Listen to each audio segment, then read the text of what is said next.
Hello, my name is Taek-soo Kim. Welcome to ME432, Deformation, Fracture, and Strength of Materials.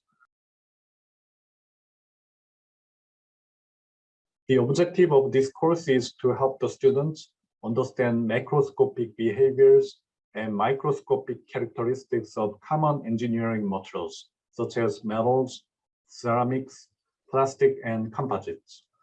Among many aspects of material properties, mechanical properties of materials are specifically emphasized in this course.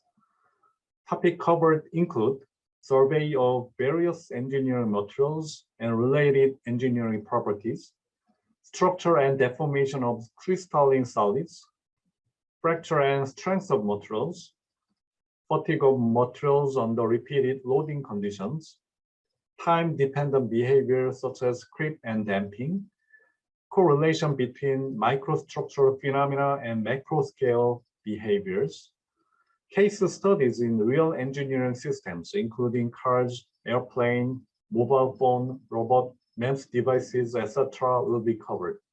I hope to see you all in the class.